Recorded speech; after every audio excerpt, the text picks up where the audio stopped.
Hello investors, welcome back once again to Insiderpedia. तो दोस्तों आज हम बात करेंगे शिल्चर टेक्नोलॉजीज लिमिटेड के बारे में और आज इस वीडियो में इनका कंप्लीट स्टॉक एनालिसिस करेंगे। साथ ही साथ देखेंगे कि इनको Q2 FY25 की परफॉर्मेंस कैसी रही और फ्यूचर का आउटलुक क्या हो सकता है। तो दोस्तों वीडियो आगे कंटिन्यू करूंगा, लेकिन उससे पहले बताना चाहूंगा कि शिल्चर टेक्नोलॉजीज में मैंने 11 मार्च 2024 को 4100 रुपए पे बाइंग की थी। इसके अलावा 3800 पे भी बाइंग की थी और इसको 2 महीने बाद यानी मई 2024 तक ही 5751 रुपए का एग्जिट कर दिया था। और रिसेंटली मैंने जब ये शेयर दोबारा 5500 पे आया था, इसमें फर्दर बाइंग की है। तो दोस्तों शिल्चर टेक्नोलॉजीज के अगर शेयर प्राइस की बात करें तो ये पिछली साल 2600-2700 के आसपास था। फिर ये शेयर नया हाई लगाता हुआ यहाँ पे 7500-7700 रुपए तक का हाई लगा चुका है और करंट टाइम में इसकी जो क्लोजिंग हुई है 7000 के आसपास की क्लोजिंग हुई है। तो दोस्तों जैसा कि मैंने बताया कि इस शेयर में मैंने एंट्री भी की थी, फिर एग्जिट बीच में कर दिया, फिर दोबारा से एंट्री की। आखिर क्या रीजन था मेरे एग्जिट करने का और दोबारा से एंट्री क्यों की, ये सब सारी चीजें काफी डिटेल में डिस्कस करेंगे। तो दोस्तों ये कंपनी जो है BSE में लिस्टेड है। इसके साथ इसकी मार्केट कैप है 5358 करोड़ रुपए की। स्टॉक का P 49.5 का दिख रहा है। ROC की बात करें 74% का काफी हेल्दी, ROE भी काफी हेल्दी 55% का है। करंट शेयर प्राइस की बात करें तो 6999 यानी पूरे 7000 रुपए का दिवाली में सेल लगी हुई है और यहाँ भी स्टॉक का हाई 7757 रुपए का लगा चुका है। इसके साथ 52 वीक लो की बात करें तो ये 2211 रुपए का इसने लो रहा है। तो दोस्तों इसके बिजनेस की बात करें, ये इलेक्ट्रॉनिक, टेलीकॉम और power and distribution transformer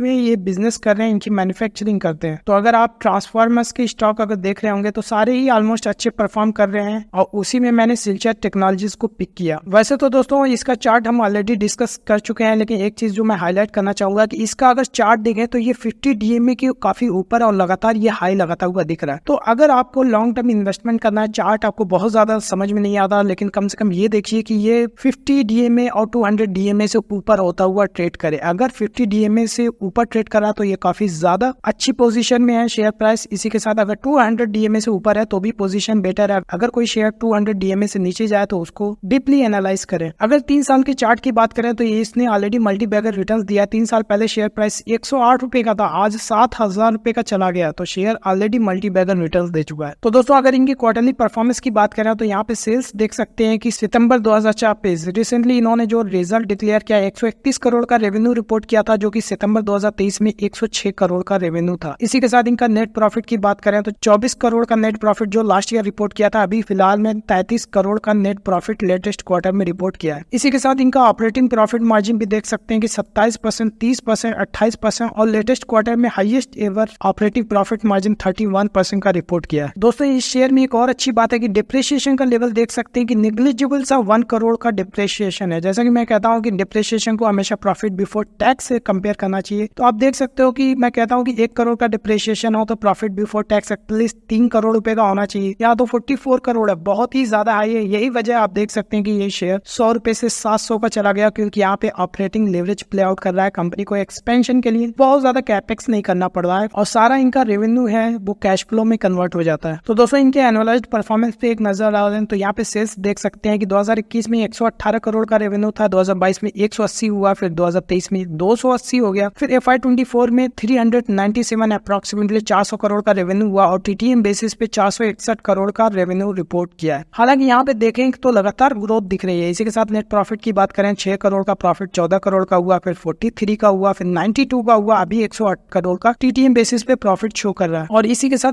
operating profit margin भी देख सकते हैं 8 से 11, फिर 19 और फिर 29% का TTM बेसिस पे शो कर रहा है। हालांकि लेटेस्ट क्वार्टर में 31% का ऑपरेटिंग प्रॉफिट मार्जिन उन्होंने रिपोर्ट किया है। तो दोस्तों इनकी बैलेंस शीट की बात करें तो यहाँ पे डेट तो निग्लिजिबल सा है। यहाँ पे फिक्स्ड एसेट भी काफी कम है, आप देख सकते हैं सिर्फ 56 करोड़ की फिक्स्ड एसेट यहाँ पे दिख रही है। इसी के साथ इन्वेस्टमेंट भी 35 करोड़ की है। इसी के साथ अदर एसेट्स में देखें तो इन्वेंट्री का लेवल भी जो है काफी हेल्दी लेवल पे 60 से 87 करोड़ का है। कैश एंड कैश इक्विवेलेंट भी 60 करोड़ रुपए का कंपनी कैश भी होल्ड कर रही है। ओवरऑल बैलेंस शीट तो काफी ज्यादा स्ट्रॉन्ग दिख रही है। इनके फाइनेंशियल रेशियोज की बात करें तो डेब्टर डेज देख सकते हैं कि यहाँ पे इंप्रूवमेंट देखने को मिली है। 120 दिन से घट करके 86 डेज का हो गया है। इन्वेंट्री डेज थोड़ा सा बढ़ा हुआ है, डेज पेबल भी ऑलमोस्ट ठीक ही है। ओवरऑल कैश कन्वर्जन साइकिल की बात करें तो 93 डेज का दिख रहा है। वहीं पे इनका ROC की बात करें तो यहाँ पे काफी अच्छा 75% का ROC FY24 में इन्होंने रिपोर्ट किया, जो कि FY22 में सिर्फ 24% का था और FY23 में 54% का। तो लगातार ROC में भी इंप्रूवमेंट देखने को मिली है। तो दोस्तों इनके शेयर होल्डिंग पैटर्न पे नजर डालें तो प्रमोटर्स के पास जो होल्डिंग होल्डिंग देख सकते हैं कि 64% की है। इसी के साथ एफआईएस की होल्डिंग भी 3.22% की है। डीआईएस की नेग्लिजिबल सी होल्डिंग है और यहाँ पे गवर्नमेंट की भी 0.5% होल्डिंग है। इसी के साथ पब्लिक की बात करें तो 32.22% की होल्डिंग पब्लिक के पास भी है। तो ओवरऑल हमने देखा कि 64% होल्डिंग प्रमोटर्स के पास है, पब्लिक के पास 1/3 की होल्डिंग है और डीआईएस की भी होल्डिंग यहाँ पे 3% की है, जो कि कांस्टेंट बनी हुई है। नंबर ऑफ शेयर होल्डर की बात करें तो 23,000 नंबर ऑफ इन्वेस्टर थे, ये भी बढ़ते हुए दिख रहे हैं, 27,000 नंबर ऑफ इन्वेस्टर्स हैं। तो दोस्तों अभी तक हमने देखा कि शिलचर टेक्नोलॉजीज लिमिटेड जो कि ट्रांसफार्मर की मैन्युफैक्चरिंग करती है, इसका शेयर प्राइस काफी जबरदस्त मल्टीबैगर रिटर्न्स दे चुका है। सिर्फ शेयर प्राइस ही नहीं बल्कि इसकी अगर पीएनएल की बात करें तो लगातार ये कंपनी पिछले कई फाइनेंशियल ईयर से जबरदस्त ग्रोथ रिपोर्ट कर रही है। साथ ही साथ बैलेंस शीट काफी स्ट्रांग है, स्ट्रांग कैश पोजीशन है। इसी के साथ साथ कंपनी की प्रॉफिटेबिलिटी रेशियो काफी इंप्रूव हो गया है, 75% तक का आरओसी कंपनी रिपोर्ट कर रही है। इसी के साथ इसमें फॉरेन इन्वेस्टर की भी इन्वेस्टमेंट है, साथ ही साथ सारी इन्वेस्टमेंट कांस्टेंट बनी हुई है। अब आगे हम इस वीडियो में डिस्कस करेंगे कि आखिर ऐसा क्या चल रहा है कि शिलचर टेक्नोलॉजीज का शेयर इतना स्ट्रांग दिख रहा है और फ्यूचर का इसका क्या आउटलुक हो सकता है। तो दोस्तों सबसे पहले इनकी कंपनी अपडेट्स और कैपेसिटी एक्सपेंशन के बारे में डिस्कस कर लेते हैं। तो दोस्तों इन्होंने रिसेंटली कैपेसिटी इंक्रीज की है। इनकी 4000 MVA से कैपेसिटी लास्ट ईयर थी और ये फुल्ली यूटिलाइज हो गई थी। फिर इन्होंने 3500 MVA कैपेसिटी ऐड की अगस्त 2024 में। टोटल कैपेसिटी इनकी करंट टाइम में हो गई है 74,000 MVA। तो दोस्तों जैसा कि मैंने वीडियो की स्टार्टिंग में बताया कि ये शेयर में मैंने ऑलरेडी इन्वेस्टमेंट किया था मार्च में और मई तक इसमें जैसे ही 30-35% का प्रॉफिट हुआ मैंने एग्जिट ले लिया, क्योंकि मुझे लग रहा था कि ये कंपनी जो कैपेक्स कर रही है इसमें टाइम है और जो नया प्लांट ये कमर्शियलाइज जब तक नहीं करेंगे रेवेन्यू नहीं आएगा तो प्रॉफिट इंप्रूवमेंट नहीं करेगा और शेयर कांस्टेंट रह सकता है। लेकिन अगस्त में जैसे ही इन्होंने नया प्लांट स्टार्ट कर दिया, जो कि मुझे लगा काफी फास्ट इन्होंने काम किया और नया प्लांट लगाकर कैपेसिटी ऑलमोस्ट डबल कर दी, तो मैंने इसमें दोबारा से पोजीशन बना ली। हालांकि अच्छी बात यह है कि 4 महीने बाद मैंने पोजीशन बनाई और शेयर प्राइस उसी लेवल पे मैंने बाई कर लिया। तो इनका प्लांट अगस्त में स्टार्ट हो गया और यहाँ पे प्रोडक्शन भी काफी तेजी से रैंप अप हुआ है सितंबर में और ये एक्सपेक्ट कर रहे हैं कि ईयर ऑन ईयर बेसिस और क्वार्टर ऑन क्वार्टर बेसिस पे यहाँ ग्रोथ होती रहेगी। तो क्योंकि ओवरऑल डिमांड इतनी ज्यादा है कि एक्सपेंशन जैसे ही इनका स्टार्ट हुआ और डे 1 से ये फुल्ली यूटिलाइज करने की कोशिश कर रहे हैं और 1 कैलेंडर ईयर कंप्लीट होते ही इनकी कैपेसिटी ऑलमोस्ट फुल्ली यूटिलाइज हो सकती है। तो दोस्तों इन्होंने कैपेसिटी एक्सपेंड की है, इनका फाइनेंशियल पे क्या इम्पैक्ट पड़ रहा है, जैसा कि इन्होंने बताया कि हायर प्रोडक्शन लेवल इंप्रूव हुआ है, इसी के साथ टॉप लाइन इंक्रीज हुई है और यहाँ पे ऑपरेटिंग लेवरेज प्ले आउट हो रहा है। तो ऑपरेटिंग लेवरेज होता क्या है, टॉप मैनेजमेंट की सैलरी और इसी के साथ साथ टीम मेंबर्स काफी ज्यादा बढ़ाने नहीं पड़ेंगे, यहाँ पे डिप्रिसिएशन उतना ज्यादा होगा नहीं, लेकिन प्रोडक्शन बढ़ जाएगा और यहाँ पे इनका ओवरऑल मार्जिन इंप्रूव कर सकता है। इसी वजह से 31% का ऑपरेटिंग प्रॉफिट मार्जिन इन्होंने रिपोर्ट किया है। इसी के साथ ग्रॉस मार्जिन भी काफी हेल्दी लेवल पे मेंटेन है, EBITDA मार्जिन में भी इंप्रूवमेंट देखने को मिली है। इसी वजह से आरओसी और आरओई भी इंप्रूव होता हुआ दिख रहा है और ये एक्सपेक्ट कर रहे हैं कि सेकंड हाफ तक ये कैपेसिटी फुल्ली यूटिलाइज हो जाएगी और क्वार्टर ऑन क्वार्टर बेसिस पे इसमें ग्रोथ रिपोर्ट होगी। काफी अच्छी बात है, ये पता लग रहा है कि डिमांड काफी स्ट्रांग है और यहाँ पे जैसे ही इन्होंने कैपेसिटी कमर्शियलाइज की और वहां से फुल्ली जो भी रेवेन्यू अचीव हो सकता है यहाँ पे ये फुल रैंप अप करके प्रोडक्शन कर रहे हैं। तो दोस्तों इनका फ्यूचर रेवेन्यू और प्रॉफिट का क्या टारगेट है, तो इन्होंने FY25 के लिए 550 करोड़ का रेवेन्यू का टारगेट दिया। अगर हम FY24 के रेवेन्यू की बात करें तो ऑलमोस्ट 400 करोड़ का इन्होंने रेवेन्यू रिपोर्ट किया है। अच्छा, काफी लोगों के मन में सवाल आता है कि FY24 में अगर 400 करोड़ का रेवेन्यू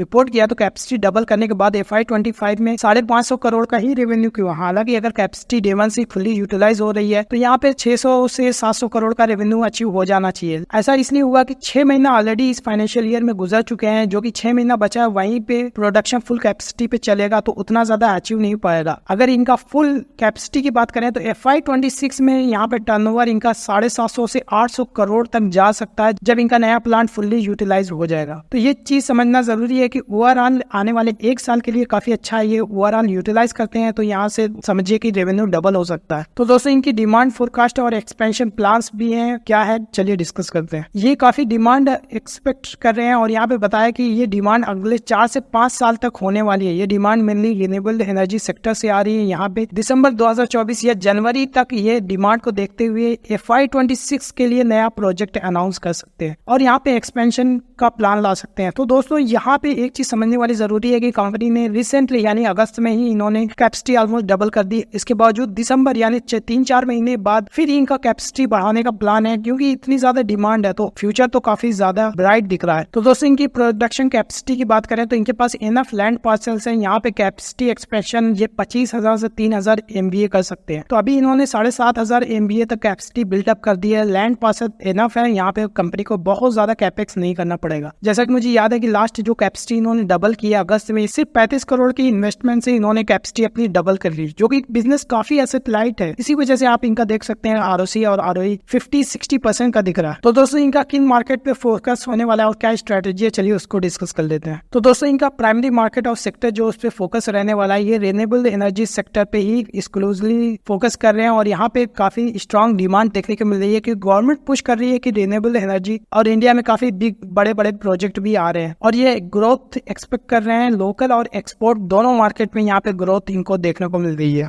तक हमने बात की डोमेस्टिक मार्केट की कि renewable energy sector Indian government काफी ज्यादा प्रमोट कर रही है, लेकिन एक्सपोर्ट मार्केट भी काफी तेजी से ग्रो कर रही है। इनका 45% जो सेल्स है ये एक्सपोर्ट से आ रहा है, प्राइमरी नॉर्थ अमेरिका जिसमें यूएस, कनाडा और मिडिल ईस्ट से भी रेवेन्यू आ रहा है। और रिसेंटली इन्होंने यूरोपियन मार्केट में एंट्री करने की कोशिश की और यहाँ से स्टेडी ग्रोथ हो रही है और फ्यूचर में यहाँ पे एक्सपोर्ट कंट्रीब्यूशन भी बढ़ सकता है। तो दोस्तों कंपनी के कम्पिटिटिव एडवांटेज क्या है, चलिए उसको डिस्कस कर लेते हैं। तो मैनेजमेंट ने बताया कि इनकी कोर स्ट्रेंथ है क्वालिटी, ब्रांड वैल्यू, सर्विस और कम्पिटिटिव लीड टाइम। तो देखते हैं इनका लीड टाइम काफी कम है, जिसकी वजह से कस्टमर को इंस्टेंट ये प्रोडक्ट डिलीवर कर पा रहे हैं। जैसा कि इनके पास करंट टाइम में 450 करोड़ के ऑर्डर बुक है और ये एक्सपेक्ट कर रहे हैं कि within 6 month, max to max 9 months के अंदर ये सारे ऑर्डर्स ये डिलीवर कर देंगे। और स्ट्रॉन्ग ट्रैक रिकॉर्ड और स्टेब्लिश प्रेजेंस जो होती है, एग्जिस्टिंग प्लेयर जो होते हैं, यहाँ पे हमेशा एक एंट्री बैरियर होता है नए प्लेयर से, क्योंकि ट्रांसफार्मर एक किसी भी प्रोजेक्ट में काफी इंपॉर्टेंट कंपोनेंट है। ट्रांसफार्मर के बिना कोई भी रिन्यूएबल एनर्जी का प्रोजेक्ट हो वो सक्सेसफुली नहीं हो पाएगा अगर ट्रांसफार्मर की क्वालिटी में कोई इशू हो जाए। तो इसीलिए एग्जिस्टिंग प्लेयर जैसे स्विचर टेक्नोलॉजी होगी और भी दूसरे प्लेयर हैं जो कि एग्जिस्टिंग प्लेयर है, वहां पे ही हमेशा कोई भी कस्टमर होगा हमेशा प्रेफरेंस देगा, जो कि इनके लिए एक एज ए कम्पिटिटिव एडवांटेज के तौर पे काम कर रहा है। तो दोस्तों इनकी प्राइसिंग और ऑर्डर मैनेजमेंट कैसे कर रहे हैं, इसके बारे में थोड़ा डिस्कस कर लेते हैं। जैसे कि बताया है कि ये फिक्स्ड प्राइस पे ऑर्डर्स लेते हैं और जैसे ही ऑर्डर लेते हैं ये तुरंत रॉ मटेरियल के प्राइसेस फिक्स कर लेते हैं, क्योंकि ऑर्डर तुरंत प्लेस कर लेते हैं। और करंट टाइम में इनका पर एमबीए रियलाइजेशन की बात करें तो 10 लाख के अप्रोक्सीमेटली है। यहाँ पे अगर बात करें 7,500 एमबीए की, मतलब 750 करोड़ का रेवेन्यू इजीली अचीव हो सकता है करंट कैपेसिटी से। तो ये स्टॉक अभी तक सिर्फ बीएसई में लिस्ट है, अभी एनएसई में भी लिस्टिंग हो सकती है। तो इनका लिस्टिंग का प्लान है कि बीएसई से के अलावा इसको एनएसई पे लिस्ट कराया जाए, जो कि नेक्स्ट क्वार्टर शायद ये मैनेजमेंट डिसीजन ले और इसको एनएसई पे लिस्ट कराए, जो कि काफी अच्छा होगा कि ये शेयर की विजिबिलिटी और ज्यादा बढ़ेगी। एनएसई पे वॉल्यूम भी अच्छा होता है, जो कि शेयर को और ज्यादा लिक्विड बनाने में हेल्प करेगा। तो दोस्तों इनके प्रोडक्ट रेंज क्या है और इनकी प्रोडक्शन स्ट्रेटजी क्या होने वाली है, चलिए इसको भी डिस्कस कर लेते हैं। तो दोस्तों इनका फोकस रहने वाला है इनके अपने एग्जिस्टिंग कोर प्रोडक्ट्स पे। तो यहाँ पे कंसंट्रेट कर रहे हैं जो कि इनके करंट प्रोडक्ट रेंज है, जहाँ पे ट्रांसफार्मर की जो डिमांड है उसी को फुलफिल करने। तो इनका कोई भी ऐसा प्लान नहीं है जो कि हाई रेटेड ट्रांसफार्मर या फिर कोई अलग तरह के ट्रांसफार्मर मार्केट में जो चल रहे हैं उस पर काम करे। क्योंकि देखिए एक चीज जो सबसे ज्यादा इंपॉर्टेंट है लाइफ में या फिर किसी कंपनी के लिए कि फोकस होना, और फोकस तभी हो पाया जाएगा जब आप एक लिमिटेड चीजों पे स्केल करें। तो अगर कोई चीज अच्छी चल रही है, अच्छा काम कर रही है, तो मुझे लगता है कि एक चाहे कंपनी हो या फिर एक इंडिविजुअल्स, उसको जो चीज काम कर रही है उसी पे स्केल करना चाहिए। तो करंट टाइम में मैनेजमेंट भी यही काम कर रही है, जब ऑलरेडी एक चीज में इतनी ज्यादा डिमांड है तो वो उसी में कैपेसिटी बढ़ा रहे हैं, बेटर क्वालिटी और कम समय में वो प्रोडक्ट डिलीवर करने की कोशिश कर रहे हैं, जो कि कंपनी के लिए काफी अच्छा है। इसी के साथ बैकवर्ड इंटीग्रेशन के बारे में मैनेजमेंट ने कहा कि बैकवर्ड इंटीग्रेशन किया जा सकता है, बट अभी करंट टाइम में हम सिर्फ ट्रांसफार्मर के प्रोडक्शन पे काम कर रहे हैं और इसी पे फोकस कर रहे हैं, क्योंकि प्रोडक्शन करना ज्यादा इंपॉर्टेंट है rather than backward integration. Backward integration से बस होगा ये कि थोड़ा सा ऑपरेटिंग प्रॉफिट मार्जिन इंप्रूव हो जाएगा, लेकिन जब इजिली आपका रॉ मटेरियल अवेलेबल होता है तो यहाँ पे इनको स्केलेबिलिटी पे फोकस करना चाहिए रेदर देन बैकवर्ड इंटीग्रेशन, जो उसी डायरेक्शन में कंपनी काम भी कर रही है। तो दोस्तों जैसे कि मैंने बताया कि शिल्चर टेक्नोलॉजी में मेरी ऑलरेडी इन्वेस्टमेंट है, इसके अलावा और भी कई ऐसे स्टॉक हैं जिसमें मैं ऑलरेडी इन्वेस्टेड हूं और अपने क्लाइंट को रिकमेंड किया है। तो अगर आप चाहते हैं कि वो कौन कौन से ऐसे स्टॉक्स हैं तो आप हमारे टेलीग्राम चैनल को ज्वाइन कर सकते हैं, लिंक डिस्क्रिप्शन बॉक्स में दिया हुआ है। इसके साथ आप अगर मुझसे कुछ पर्सनली डिस्कस करना चाहते हैं अपने इन्वेस्टमेंट से रिलेटेड तो आप मुझे दिए हुए नंबर पे कॉन्टेक्ट कर सकते हैं। तो दोस्तों इनके करंट ऑपरेशनल और ऑर्डर बुक से डिटेल्स क्या है, चलिए उसको भी डिस्कस कर लें। तो दोस्तों इनकी ऑर्डर बुक की बात करें तो करंट ऑर्डर बुक 450 करोड़ की है और इनका एग्जीक्यूशन टाइमलाइन है 6 से 9 महीने के अंदर ये एग्जीक्यूट कर लेंगे। तो इजीली 550 करोड़ का जो रेवेन्यू का टारगेट है